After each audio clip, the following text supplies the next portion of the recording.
Well, in today's Final Touch, if you can't get enough of cute panda pics, this work of art is going to win you over. Now, this is a rice paddy in China. The stunning art is created by teams of agriculture experts who cultivate different strains of rice which grow into different colors and heights. The seedlings are then strategically planted to create this pattern once the rice grows. Pretty amazing. Visitors are welcome to walk in it, and we have the treat of seeing an aerial view as well. This is one of the areas in China known for seeing agriculture. That is in order to boost the local economy. Pretty spectacular. Yeah, very cool. They're able to pull that off. Well, thank you for your help today. No problem. Mark's back tomorrow, right? That's right. Mark is back tomorrow. All right, this is tough, doing the 4 with you, my first day back. No, of course, I love doing it. So glad to be here. I appreciate it. And that'll do it for us today at 4, everybody. Thanks so much for watching. News 3 Now at 5 starts right now. And right now, local yogis are wondering if there's any way to get their money back after their studio unexpectedly closes. And we're asking business owners in the State Street area if they're concerned about safety after a shooting over the weekend. From the Channel3000.com Alert Center, this is News 3 Now at 5. Thanks for staying with us at 5, everyone. Another yoga studio is permanently closed over the holiday weekend with no warning and little explanation to members, including many who are now out thousands of dollars. Our Gabriella Becerra shares how consumers can keep themselves from losing a lot of money due to losing their annual memberships. Gabriella? I've loved this place. It's been kind of a home away from home. Carla Bach had been going to Bliss Flow Yoga for more than 13 years. It's a community that you belong to, and you get to know the instructors and the other people that come and really forge good friendships. She says she didn't receive any warning about the closure. I went to class on Wednesday, and my teacher made announcements that the studio would be closed for the holiday, but regular classes Friday, Saturday, Sunday, and she would be there. I was planning on going on Friday, and I woke up Thursday to the email and was really in shock. Owner Jennifer Braun sent an email saying, quote, "The bank decided they will no longer support the loan backing the studio, and despite my exploring every option available, they remained unwilling to negotiate." I don't feel alone in my feelings of kind of disbelief that one day it's here and next day it's not. Like many others, Bach recently renewed her annual membership for more than $1,000. She said she replied to the email asking if there would be any reimbursement. I didn't hear back right away, but a couple days later got an email saying that the bank has seized all assets of the business and her personal, and she would like to give refunds, but that they did not leave her any money to do so. Wisconsin Department of Agriculture, Trade, and Consumer Protection says people can file complaints to see if it's possible to get their money back. We have to look at the terms and conditions of the contractual relationship, what consumers have paid, under what obligation that they've made those payments, and what the situation is with the business closing. Is it a bankruptcy? Is it a closing? Is it something that was advanced done? Were there funds set aside when they were paid in advance? So we have to look at each situation in a case-by-case basis. I'm Gabriella Becerra, News 3 Now. Bureau of Consumer Protection recommends that consumers discuss how their money will be accounted for if the company doesn't fulfill their obligation before they sign any contract. A 20-year-old man is accused of crashing into a Rock County home and starting it on fire. Town of Beloit Police Chief Ronald Northrup identified the man as Cameron Lee Flory. That's according to police. This crash happened about 2:30 Sunday morning, and witnesses saw a man running from the house. It's considered a total loss.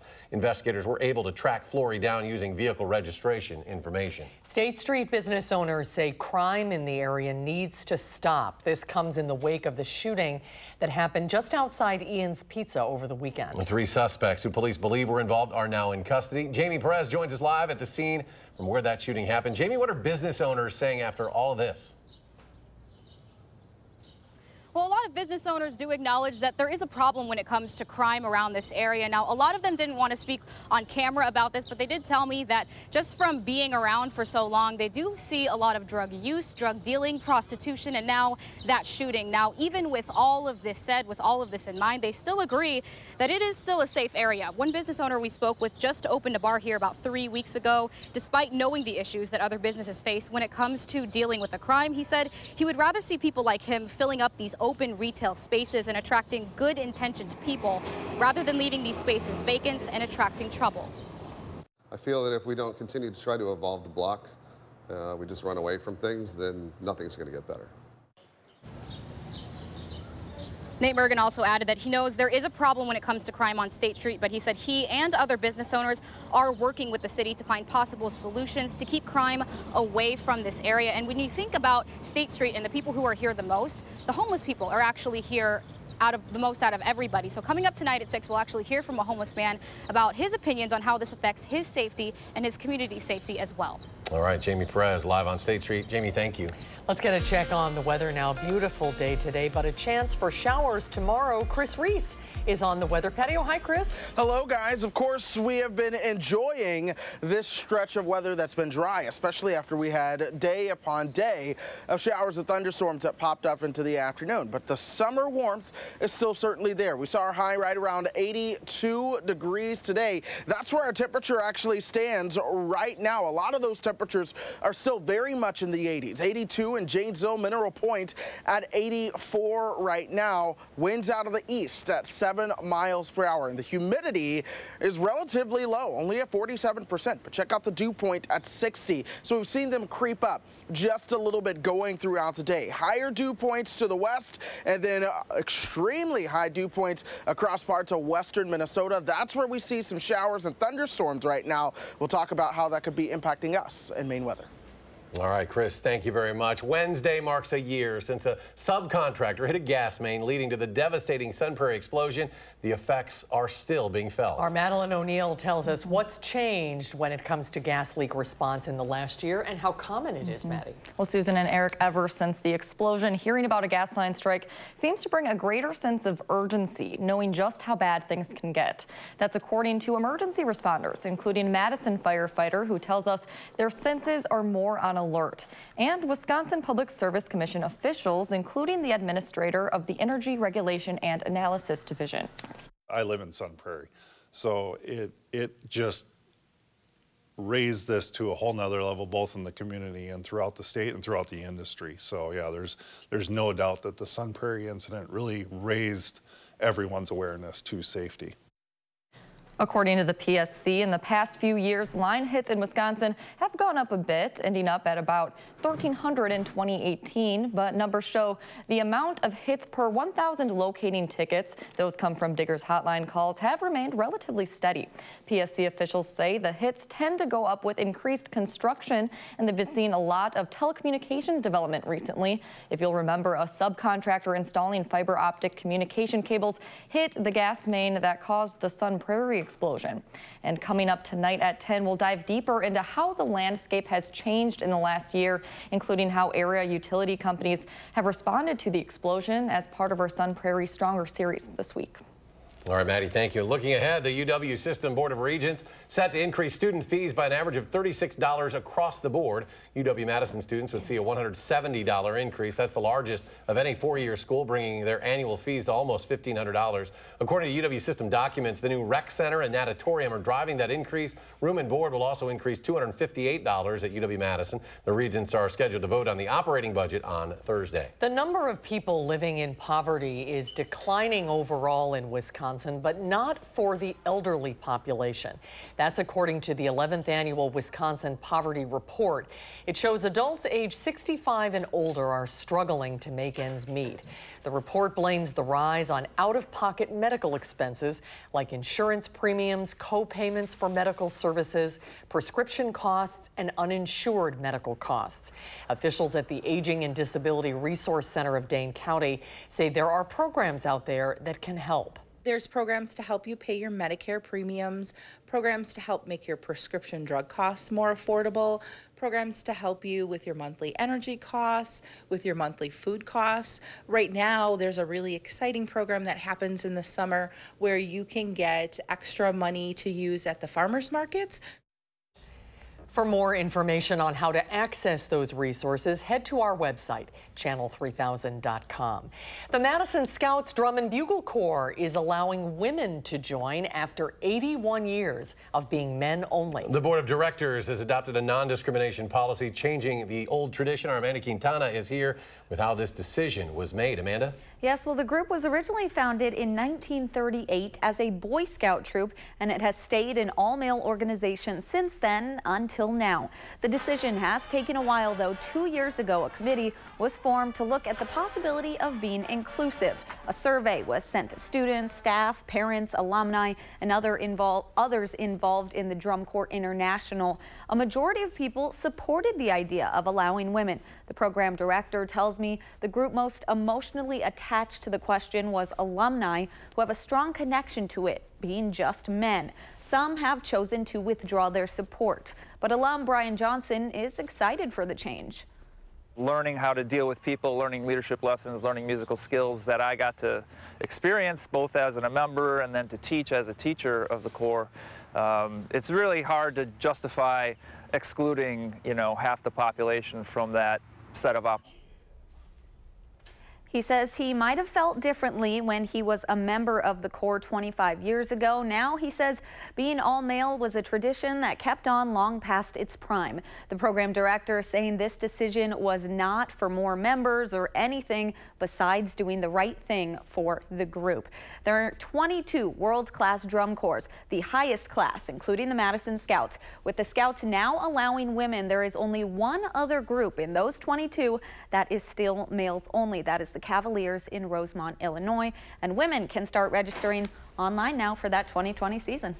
All right, Amanda Quintana reporting. Amanda, thank you. New at 5, the Bucks are adding another Antetokounmpo to the roster. Giannis's older brother, what is it, Dylan? Tell me. Thanasis? Thanasis? All right, I got to go with my, what is it? Thanasis. All right, Amanda knows her NBA. 2-year deal for Thanasis Antetokounmpo with the team. This is according to Euro Hoops. He's played pro ball in Greece for the past 2 years, averaging 3.6 points, 2 rebounds in 33 games last season. The 26-year-old's contract with the Bucks will be guaranteed and expected to bring him in a total of $3 million. It helps to have a brother like Giannis. Yes. As the U.S. women's soccer team travels home from their World Cup win against the Netherlands yesterday, they're speaking out about the ongoing battle to be paid as much as the U.S. men's team. The U.S. won 2-0 after a penalty shot from co-captain Megan Rapinoe and another goal by former Badger Rose Lavelle. After celebrating the win, the crowd chanted equal pay. The team is suing the U.S. Soccer Federation, alleging institutionalized gender discrimination. What do you think this victory will mean in your push for equal pay? Well, I mean, it's always good to have in the back pocket the fact that we're now back-to-back champions. It's not good for them, is it? Now that the tournament is over, the players' lawsuit is expected to go into litigation. But first, the team will be honored in a parade in New York City on Wednesday. Rapinoe's tough, isn't she? Yes, she is. Tough. All right, next at 5, House Democrats are pushing for members of the Trump administration to testify about conditions in border detention centers and the treatment of migrant children. And coming up tonight on News 3 Now at 6, a new bipartisan bill is setting Wisconsin's laws for electric scooters. We'll share how it will impact the city of Madison at 6. Let's check out Wall Street for the day. The Dow down 116 points today. NASDAQ off 63, and the S&P lost 14. We'll be right back.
Congressional Democrats have issued subpoenas to the Trump Organization and businesses tied to a lawsuit accusing the president of profiting from foreign governments in violation of the United States Constitution. Democrats sent more than 36 subpoenas seeking to collect evidence about the president's financial records.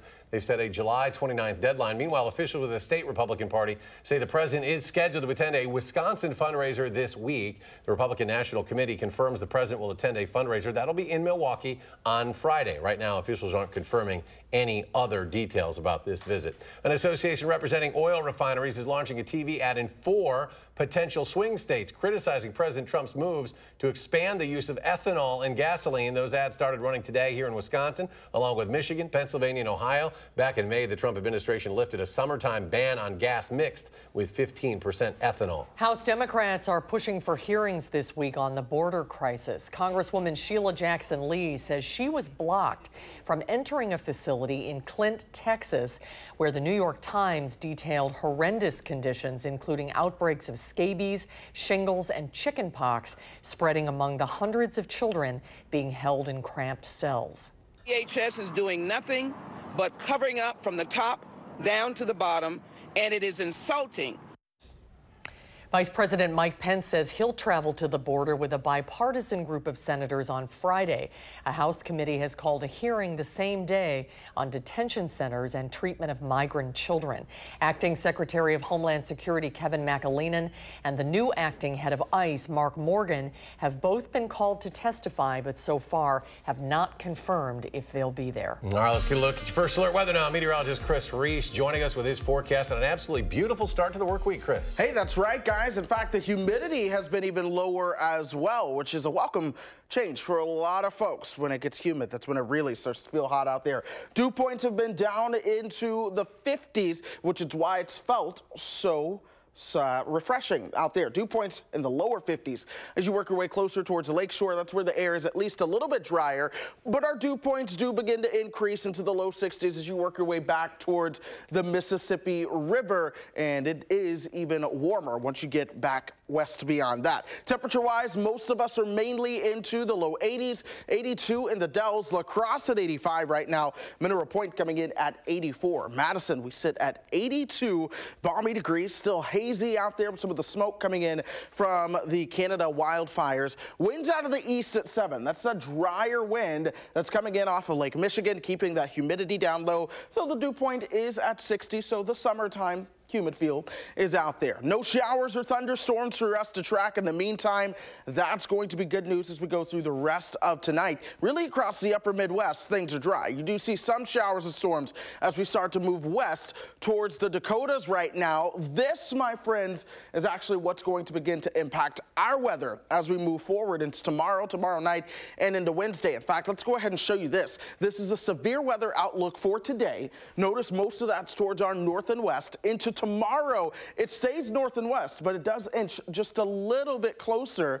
Then on Wednesday, that's right on top of us and then towards the south and east. In fact, there's already a slight risk of severe weather, level 2 out of 5, going into Wednesday. As what we have is a cold front that's gradually working its way closer. High pressure is in control right now. That's keeping things far away from us, but you see the line of showers and storms that is towards the north and west. Eventually, the cold front will develop. It'll gradually push towards the east. As this system gets closer, we will see rounds of showers and thunderstorms coming through here, and things are going to turn unsettled for at least a couple days. So let's go ahead and take you hour by hour.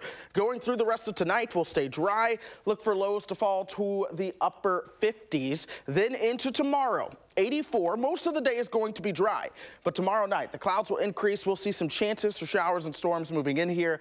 It won't be a washout at all. I think that better chance for showers and storms develops on Wednesday night, especially for the eastern half of the viewing area. But get this, we will see a little bit of a shot of cooler air coming in behind that. Then this big ridge of heat takes over for most of the country, folks. And that's not just the next couple of days, perhaps the next several days or even a week or two. In fact, as we go through the next 10 days, our temperature outlook shows you how our forecast highs will be well above average, but there's a pretty decent probability of above normal temperatures as we go through the next 8 to 14 days into late July. at this point. So be prepared for the heat because it is certainly with us. Temperatures in the upper 80s to near 90. The humidity will be coming back up along with a slight chance for showers and thunderstorms just about each and every day, similar to what we've seen in the week previously. Let's go ahead and show you your first alert traffic. This is, of course, the belt line at Park Street right now, and it is a parking lot out there, that is for sure. We're watching the traffic as it slowly begins to crawl along, most spots moving between 20 to 40 miles per hour on the belt line. You go downtown towards the Isthmus, several brake lights showing up on most of those main thoroughfares, East Johnson over towards Regent, and then East Washington as well as you head away from the Isthmus. Otherwise, most routes do have their delays. Prepare for that as you begin to head home. All right, Chris, thank you. A new lawsuit is opening up a discussion about errors at in vitro fertilization facilities. We'll hear from moms who learned the baby they had carried wasn't theirs. That's next.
According to the Centers for Disease Control, the number of measles cases nationwide stands at 1,109 as of last week. That's up by 14 cases in the previous week and the highest reported in the U.S. since 1992. Cases have been confirmed now in 28 states. None have been reported in Wisconsin.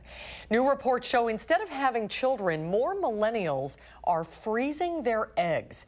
The procedure allows women to give birth at a later date.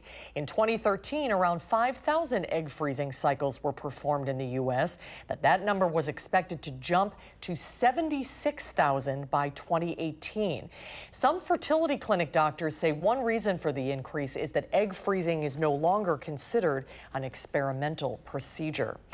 A new lawsuit claims a New York couple gave birth to someone else's children after a fertility clinic impregnated them with the wrong embryo. The couple claims the fertility clinic knew about the mix-up and then tried to conceal it. Meg Oliver reports from New York. After spending more than $100,000 on in vitro fertilization services to become pregnant, an unidentified New York couple say they finally succeeded. But when they gave birth in March, the Asian American parents claimed they were shocked to find neither baby was of Asian descent. The lawsuit claims genetic testing confirmed the babies belonged to two other couples, forcing them to give the babies up to their biological parents. They still don't know what happened to their two embryos that should have been implanted. The lawsuit names co-owners of Cha Fertility Center, Dr. Joshua Berger and Simon Hong, as responsible for the, quote, unimaginable mishap. Human error is not uncommon at IVF facilities, according to IVF expert Jake Anderson. It's this agonizing process to grow embryos. It involves almost 200 different steps. And when you assume that this happens to thousands of patients every year within that laboratory, all of a sudden you've got a lot of moving parts. In 2009, Carolyn and Sean Savage experienced similar loss upon learning the baby they had just conceived through IVF was not theirs. You're so excited and you feel like finally, and then to have the rug pulled out from under you in this kind of manner it's so painful. The Savages carried the baby to term before giving him to his biological parents. They say hearing the news of another IVF mix-up was heartbreaking. I cannot express how utterly unacceptable this situation is. It is preventable. Protocols need to be followed, and they need to be taken seriously. Meg Oliver, CBS News, New York. And the couple in this latest lawsuit is accusing the fertility clinic of medical malpractice, negligence, and 14 other counts. A lawyer for CHA Fertility Clinic declined to comment. Stay with us. We'll have another final check of your forecast in just a moment.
Finally, tonight at 5, Disney is sharing a sneak peek of its live of Mulan. The 1998 animated film featured Disney's first Asian princess and told the story of a classical Chinese legend that blended female empowerment and catchy musical numbers. The live-action version will show a more serious side of the story as Mulan takes her father's place in the Imperial Army. Mulan will be in theaters next March. And Chris is here with a final check of the weather. Great evening out there. Yeah, it's going to be a perfect summer night, if you will. Maybe head outdoors, plan something outdoors. We'll see those lows right around 59 degrees, and tomorrow we'll see those highs right around 84. Well, we're back in 30 minutes. CBS Evening News is next.